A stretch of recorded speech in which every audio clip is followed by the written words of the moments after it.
Welcome back, everybody. I know it's really hard for everybody to like get out during midterms and everything, so I really appreciate everybody being here. But so we're gonna try the new format of the meetings with these circular sitting pattern. I'm gonna try to like sit down with everybody instead of standing in front of everybody and talking.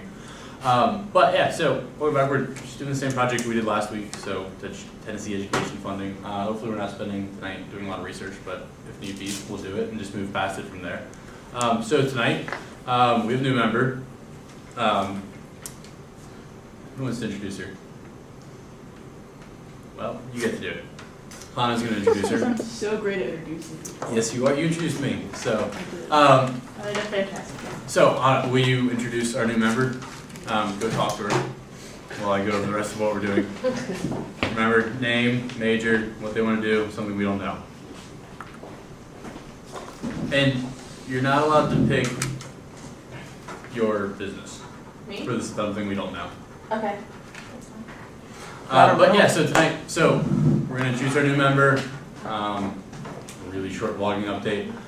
We're going to try to move through this fairly quickly because I know everyone has like intense school schedules right now. Go over research that people have done so far. If there's still big gaps in it, then we're going to spend some time doing that. The people who have done research are going to get to do something a little bit more fun during the idea, and then we're going to play a little brainstorming game at the end of it. So we'll just give them a couple minutes while they get ready to introduce themselves, and then we'll get started.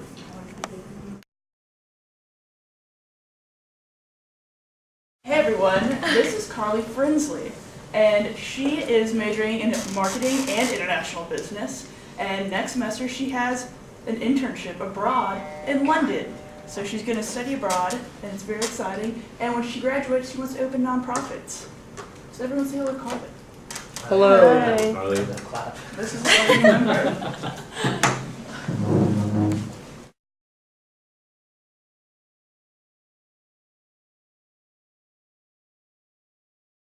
Cool. All right.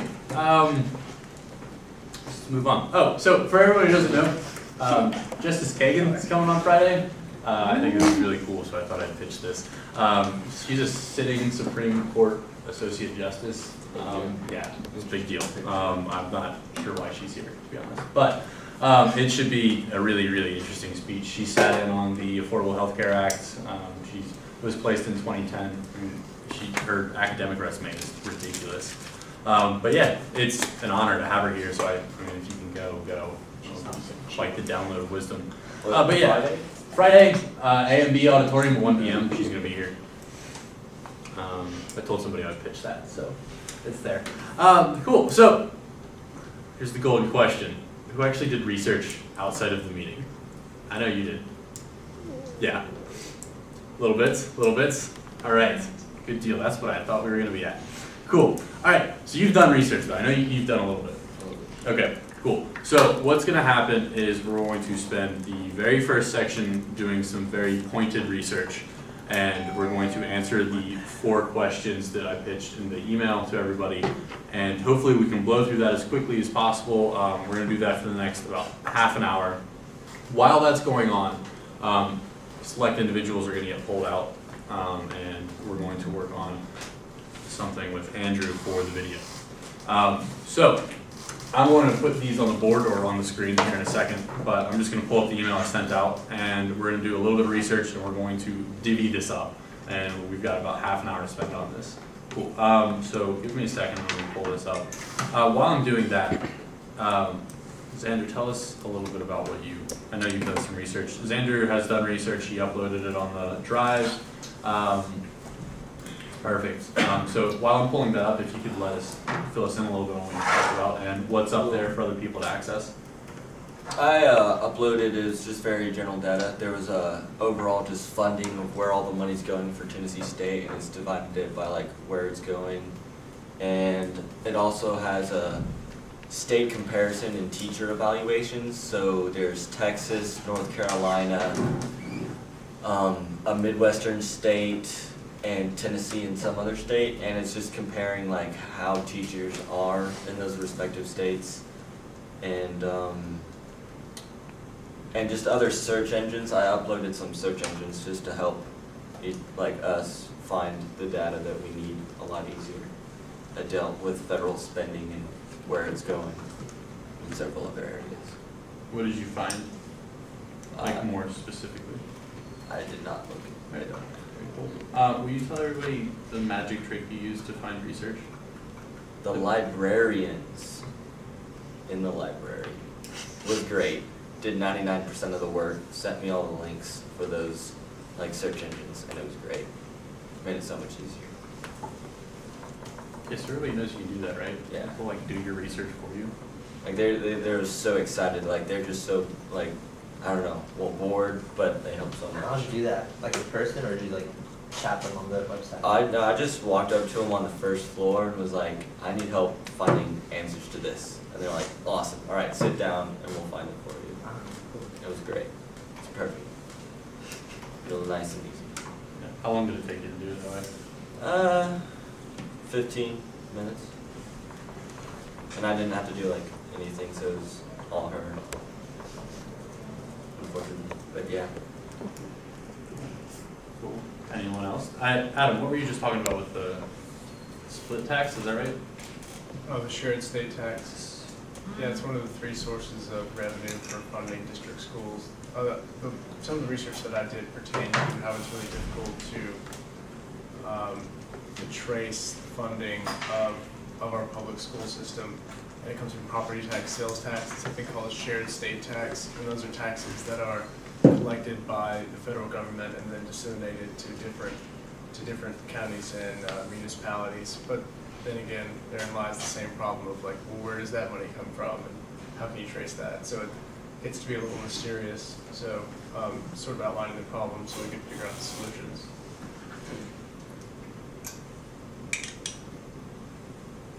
Cool. Thanks. Alright, you're gonna have to give me another second. I'm like, for some reason, I'm having a hard time focusing.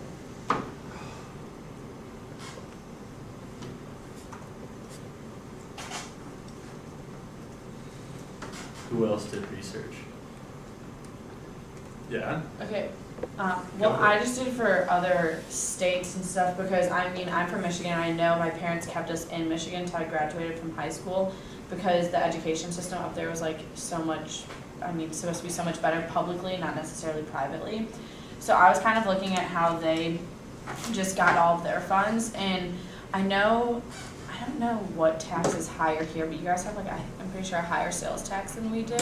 And so, but in Michigan, most of the the funding for education comes from sales and use tax, and then federal revenue and income tax.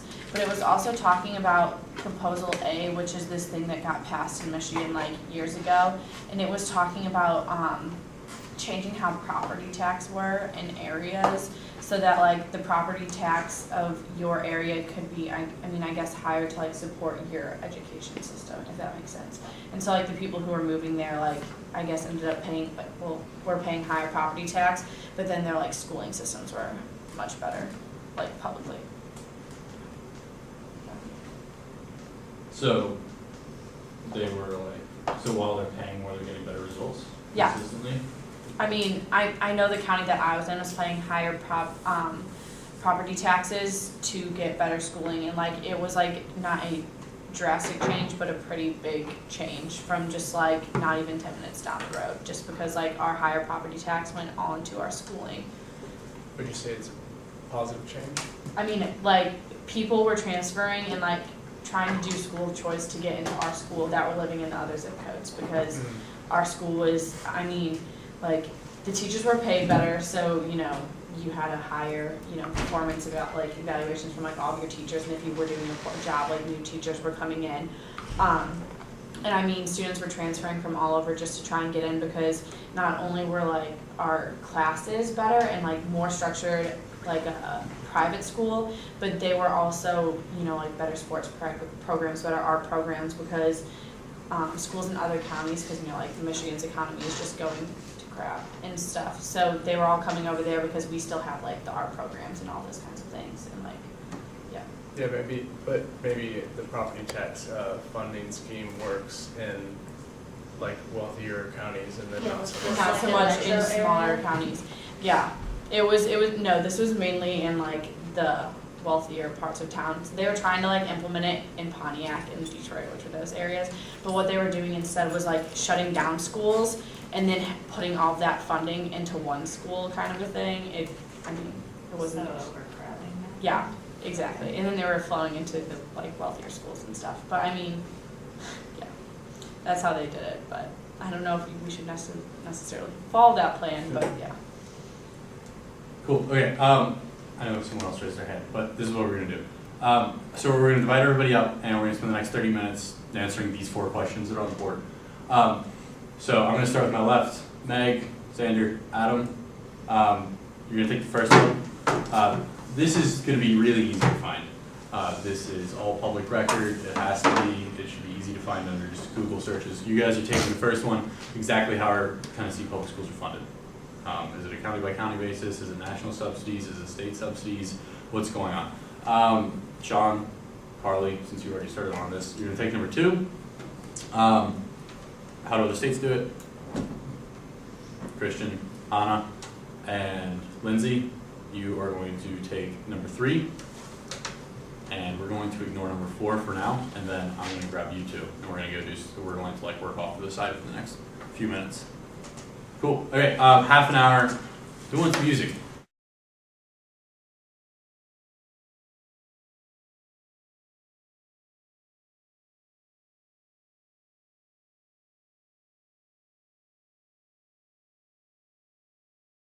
But let's start with the first question. How'd it go, guys? Okay. So I think we all kind of found similar stuff, so I'll just start with what I saw. Basically, the way it breaks down is that of all the education funding in Tennessee, about 10% is federal dollars. Okay. And then proportionally, it seems like to me that most of the burden is on local revenues. And so if you're going to increase revenue, the place to do it is at the state level, because you really can't increase it that much more on the local level. Okay. So what's the other 90%? Well, that 90% is a Between- combination of it's- state and local funding. Okay, and local, we mean what? We mean county? District, county. Okay, or on the district level as well? Well, they have federal, state, and local. Okay. That's the 3 And categories. I'm that they assuming divide. it's counties and then some cities. I think it's out there. county/municipalities, the way it Yeah. breaks down. Okay. But that's a confusing aspect of it, is there's so many generalizations in the budget, like the budget information, and it's like, oh, this is sent out to this, like, Or starts in the letter. yeah, it's just like, this is sent out to that thing, and it came from this thing, and it's like, you have to be the one that goes and follows the thread and find out where those actual dollars came from. And like, I think, because like in Anderson County, Oak Ridge receives county funds, Mm. but then we also receive Oak Ridge city tax dollars. Right. But the rest of the county doesn't, so therein lies the problem, that there's that inequality. Okay. Okay, cool. So we've got a marker.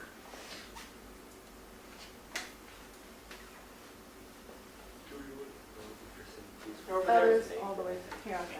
Carol gets over it. Which ones are So did you find anything that broke down the other 90% exactly? Yeah, there's a thing, it's from 2008. K through 12 expenditures federally contributed 10.9, Okay. state level 47.8, and then local 41.3. So it's pretty evenly split between state and local. Yeah. Did you post that on the drive? Yes. Perfect. In Tennessee, though, property tax provides about 52% of education revenue. Or Really? just in general, like property tax on different levels, that being like all your different forms of property tax sort of combined in the local level, combined with the state level, it all adds up to about 52%. Wow. In the local Where's level. the sales tax? So, Where's the sales tax? well, that's the revenue for the Tennessee state government in general, but the amount that they expend, 52% for education, 52% of it comes from property tax, and strictly on the local level, it jumps up even higher to about 74%. Really? So it gets increasingly regressive as you get more and more local 72? Wait, 74? 74% on the local level, 52% sort of averaged out.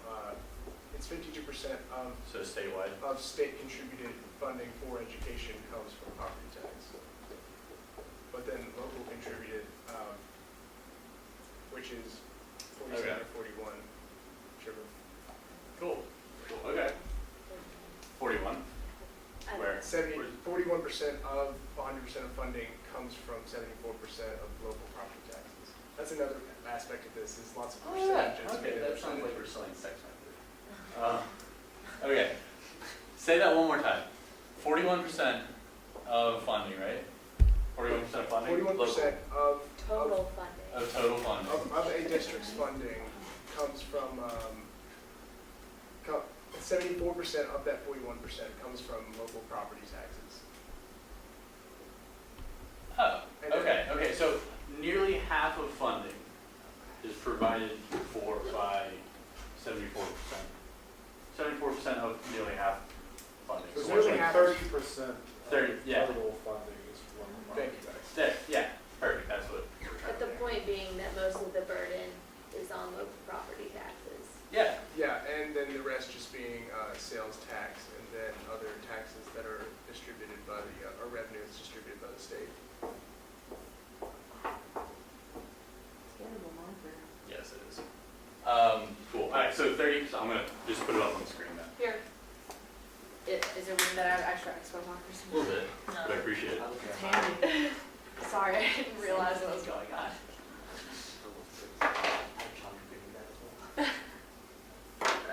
That one works. Yeah, so we're Okay, good. Still there. Oh, gosh. That's what happens when you spend 17 Well, hours my in the legs. library, so I for one exam.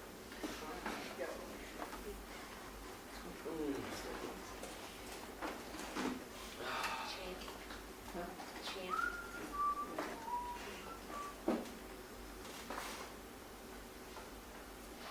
Okay, so some of you have gotten this right. Ignoring the. Alright, so just about 30% of total money for Tennessee Public Schools is coming from property taxes. The rest is supplemented by sales tax and what else? And then just the various tax revenue that's distributed by the state. Okay, sure. But what's important to focus on is that averaged out 30% of state revenue for education comes from property tax, but within these actual educational districts, Yeah. less of the money actually comes from the state, and then more of it actually comes from property tax. So as you like zoom in, so to speak, Sure. more and more of it comes from property tax, and less of it comes from sales tax and other things. Okay, okay.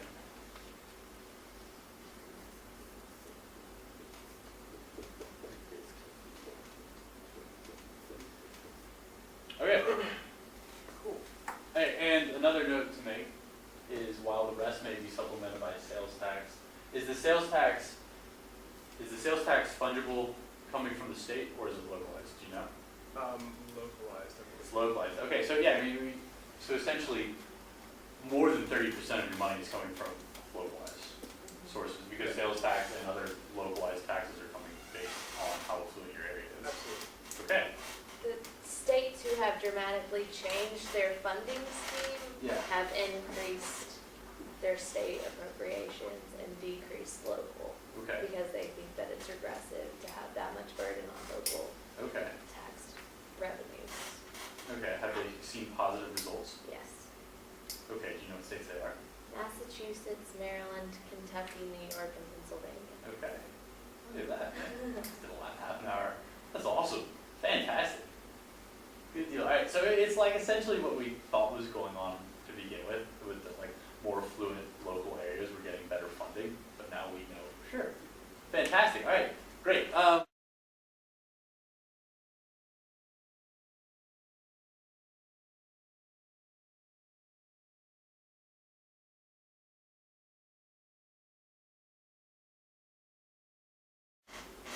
Who had the second one? Sean and Carly, right? Yes. Cool. So who else does it, and how do they do it differently? Massachusetts has the best public education in the country, and 95% of their funding comes from within the state. Okay. And it's all just property taxes, and like other local and state taxes. But, and this is like from their budget, like the Massachusetts budget webpage, they say how the fact they're an affluent state, means that they can spend much more per pupil without actually increasing the tax burden, as high as some other states would have to reach the same level of funding. Okay. Yeah, any idea what the difference economically, the economic difference between a state like Massachusetts and states like Tennessee realistically is in numbers? Well, when I was like looking at all the things, like I was comparing the richest countries, I mean the country states, wow, sorry, I'm out of it. Richest states to like the most educated and best educated. Sure. And like obviously the richer the state, the better educated they are. It was like the top 25 that were the most rich showed up in the top 25 like schooling. Like Okay. there was like a few that were lower 25 into the 30s, like that kind of thing. But Right. for the most part, if you were a top 10 funded school, you were in the top 10 most educated. So I mean, it was just like New Jersey was the second highest, or it was in the top. And like average U.S., how much is spent on a student is $10,591. This was in 2008, and theirs was $17,076 is how much they spent on their students. And then how many students Is per that teacher? per student? Yeah. A year? Yeah, and then, well, this was like for like paying for teachers, all that kind of stuff, I guess. I don't know. And then students per teacher, it was like 15, and then I think it was including college too, but I'm not for sure. It was like 15 students per teacher, and then in New Jersey it was only 12. So it's just kind of like, And how does New Jersey on the rankings?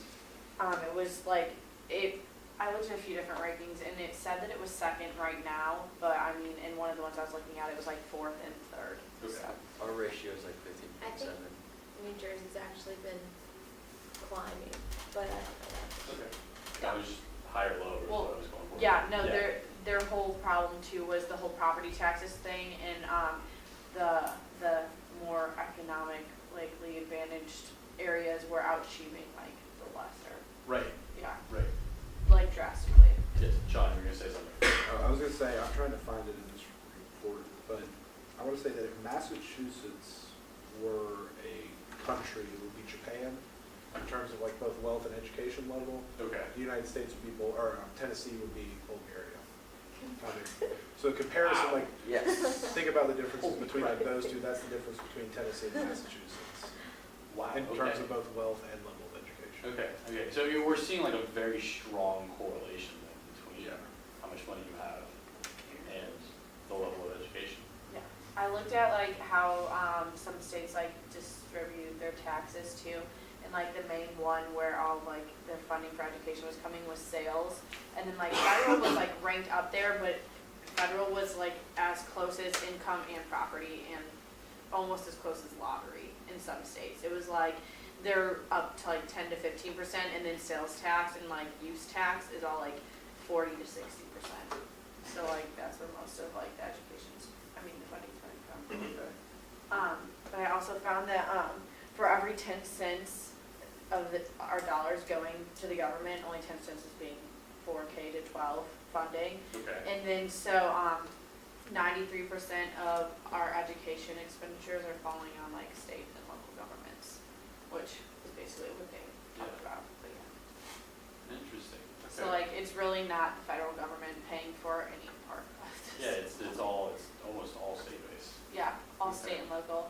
Some people are even doing business taxes through education. Like local businesses are being taxed. Oh, but then Who was doing that? it was in Michigan, and then I think it was in Minnesota was the other one I saw. Yeah.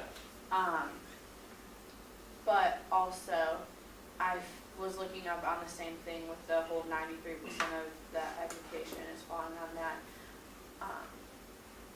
That they're implementing like the No Child Left Behind. Have you guys heard of that?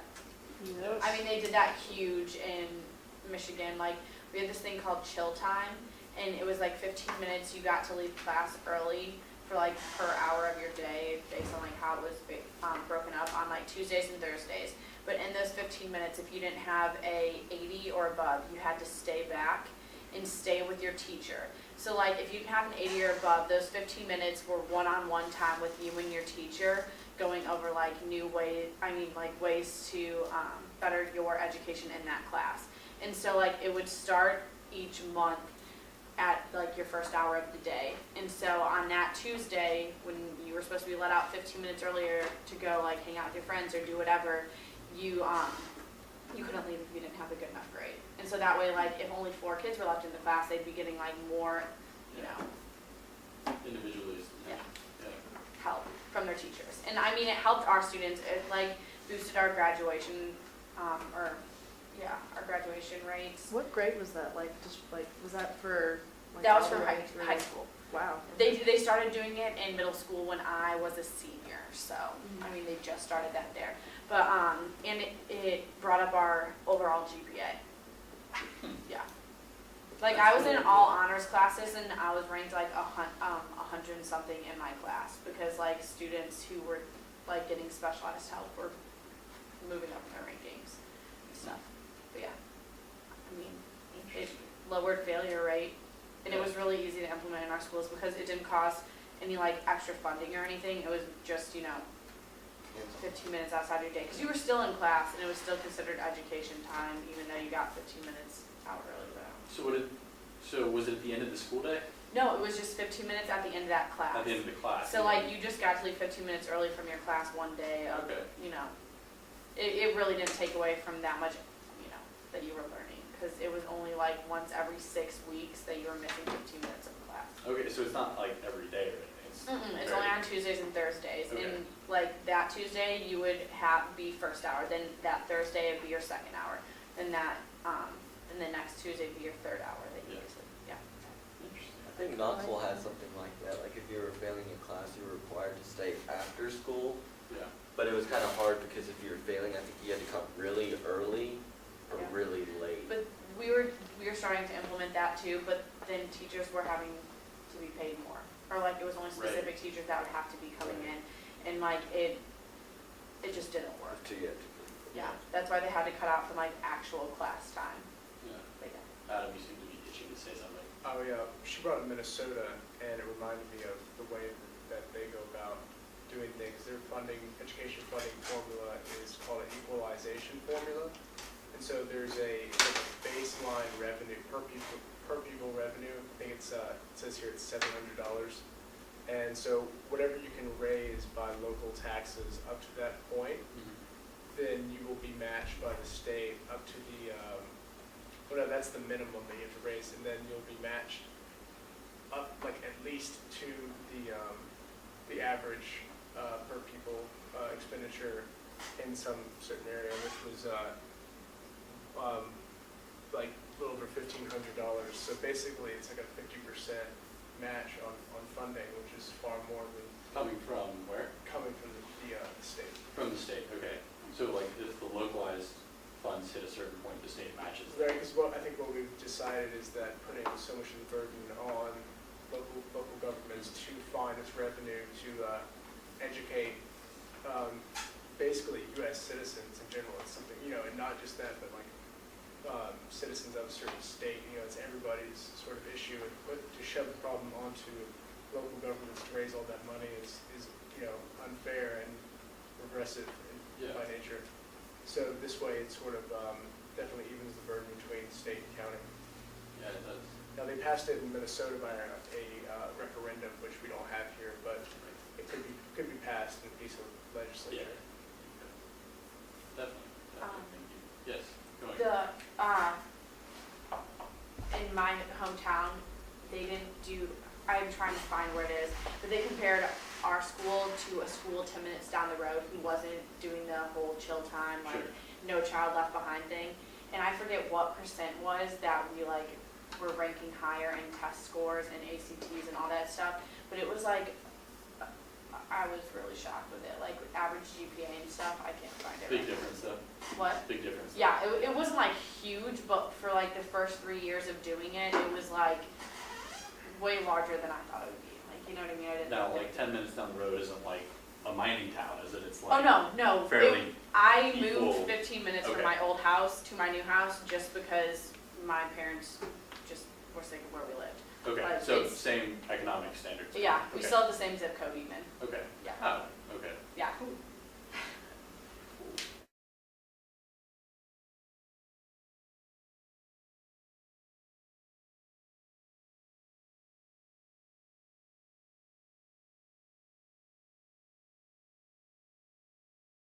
Question number 3. As long as we're out of stuff to talk about, number 2. Yes? Yeah? Fantastic. Question number 3. Okay, well, my computer's about to die, but I found these PPPs, is what they're called. Okay. And it's public-private partnerships in Yes. education. And all of them are structured differently depending on like where they are. And so it ranges from private schools like opening up a lottery system and accepting like scholarship students into their school to opening up their like resources to be able to go in conjunction with a public school. And their whole thing behind this is that it says in their little, I'm looking at like an outline plan because I can't download the whole thing. But they want to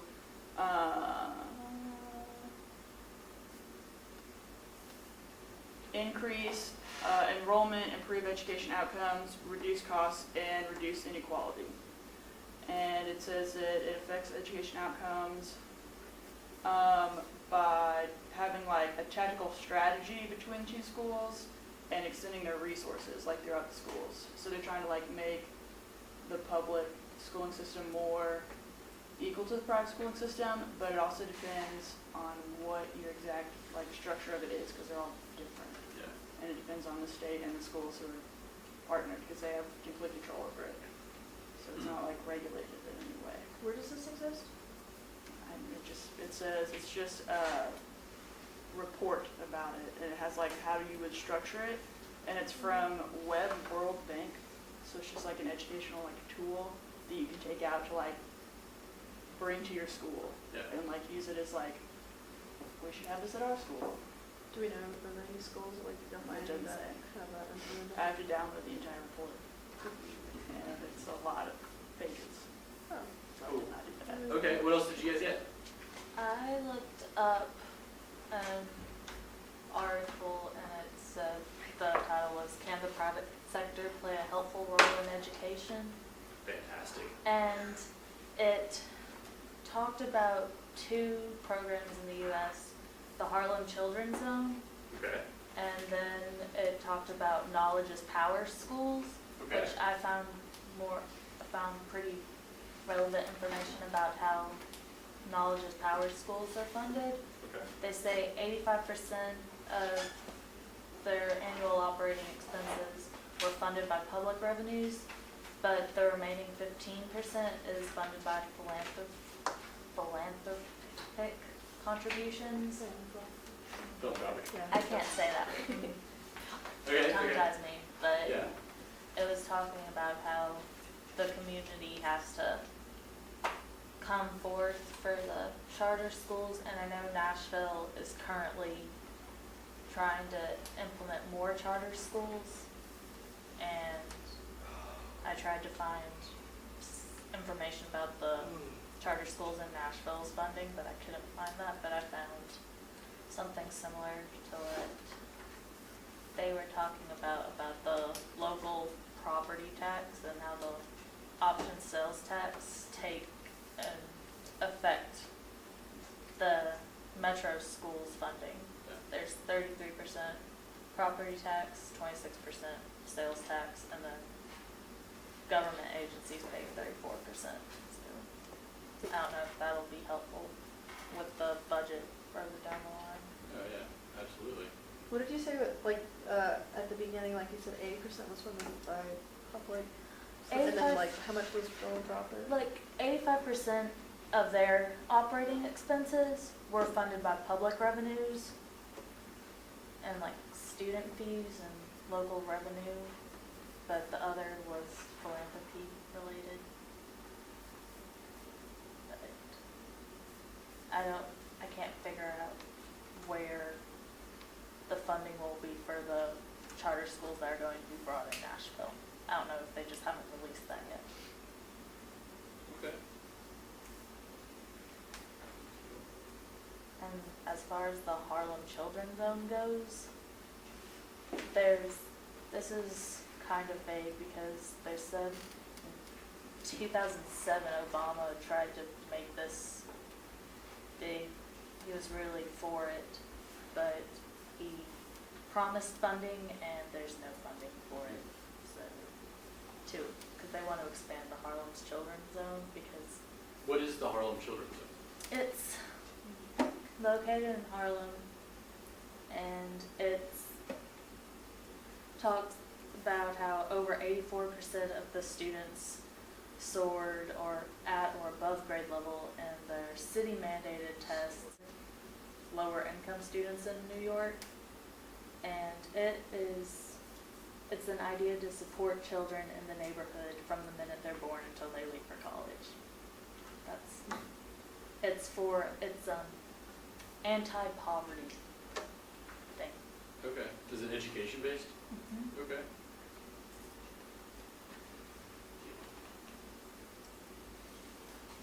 I think we picked a technical enough topic. Yeah. Cool. Alright, so fantastic. Thank you, everybody. That's awesome. Yeah, tell me. Yes, it does have an interest, the private sector and the public sector. Yes. I saw this huge article on it where essentially venture capitalism is going into, or capitalists rather, are going into the public sector for education. One guy remarked how one woman was talking about how it should be bipartisan and how they need bureaucracy. The guy's like, why not? Education is below healthcare and other sectors in outsourcing to different private sectors in technology. And that was one of the larger, drives behind this. But they're talking about how the K-12 market, let's see, where's that one number? It went from 13 million in the private sector investing into the public sector, 13 million in 2005 up to last year to a record $389 million a year of investment. And they're bringing in Silicon Valley people, I forget what the other one is, but they're discussing outsourcing. And they brought up how Memphis and Philadelphia and Dallas have hired private consultants to come in and kind of help them get their stuff together. The criticism on this, though, is that the bottom line is they're seeking profit first and not quality. But that's just this one woman who really just doesn't like these people. They are VCs when they're venture capitalists. But they bring all this other stuff in. Let me see if I can find the other information on my computer here. But they even discuss special ed as a growth market, like a niche in the private equity conference. Yeah, the article is inspired by a conference they held, I think the end of July, in the University Club in Manhattan. That was basically a how-to on, what they say, it was a how-to on private equity investing in for-profit education companies. So it's, from 13 million to 389 million in 7 years, it seems that there's a turnaround. And they've talked about how now is the golden moment for this revolution in education. Now's the time.